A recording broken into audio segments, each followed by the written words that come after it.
กระบวนการสังเคราะห์แสงสัตว์พวกนี้ได้พลังงานมาจากการกินอาหารแล้วเกิดการหายใจระดับเซลล์เพื่อให้ได้พลังงานนั้นมาแล้วอาหารของสัตว์พวกนี้คืออะไรล่ะใช่แล้วสิ่งที่สัตว์หลายชนิดกินกันคือพืชแล้วพืชกินอะไรพืชได้พลังงานมาจากไหน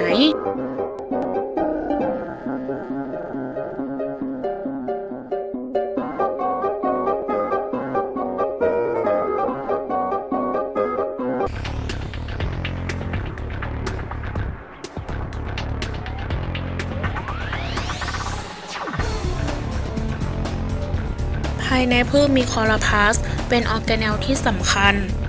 ซึ่งในคลอโรพลาสต์จะมีคลอโรฟิลล์ซึ่งอยู่บนไทลาคอยด์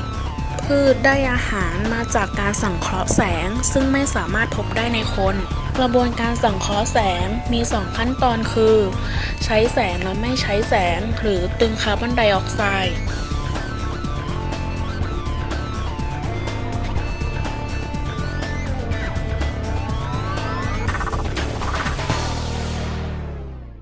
กระบวนการสังเคราะห์แสงสร้าง ATP จาก ADP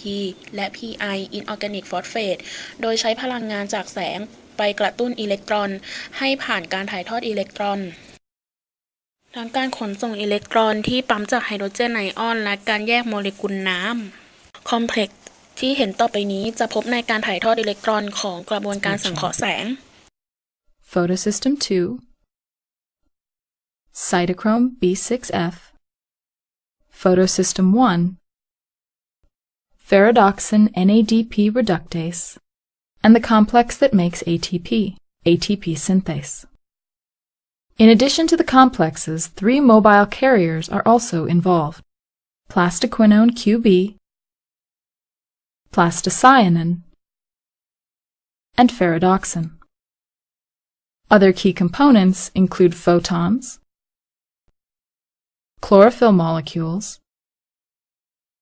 protons, water, molecular oxygen, NADP, and the electrons to form NADPH, and ADP and Pi, which combine to form ATP. Photosynthesis occurs in the chloroplasts of plants and algae. The process is also found in single-cell organisms, such as cyanobacteria, that do not have chloroplasts. Chloroplast electron transport chain consists of several protein complexes and mobile electron carriers. First, a photon of light hits a chlorophyll molecule surrounding the photosystem II complex. This creates resonance energy that is transferred through neighboring chlorophyll molecules. When this energy reaches the reaction center embedded in photosystem II, an electron is released. The reaction center that can be transferred when excited. 1 photon is needed to excite each of the electrons in this chlorophyll. Once excited, 2 electrons are transferred to plastoquinone QB, the first mobile carrier. In addition to the 2 electrons, QB also picks up 2 protons from the stroma. The 2 electrons lost from photosystem II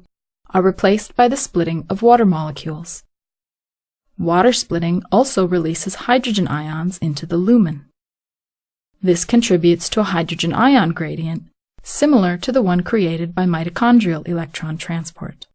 After 2 water molecules have been split, 1 molecule of molecular oxygen is created.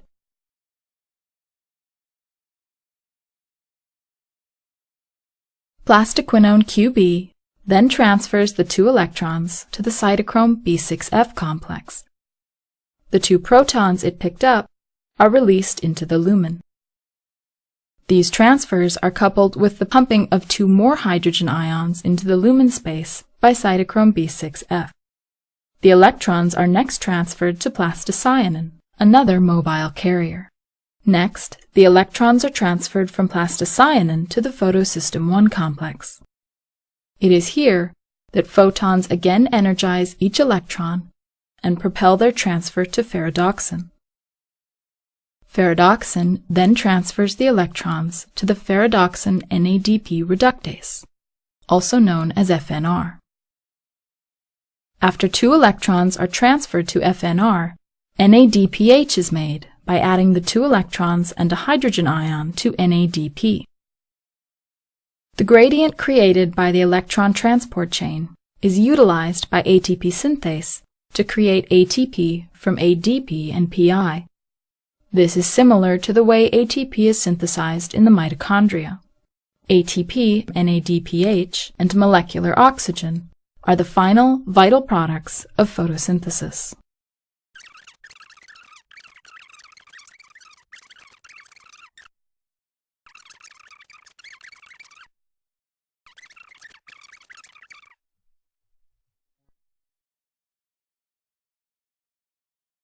Stage 2 is all about using the energy from those ATPs and NADPHs that we created in stage 1 to produce something that's actually really useful for the plant. The Calvin cycle begins in the stroma, or the empty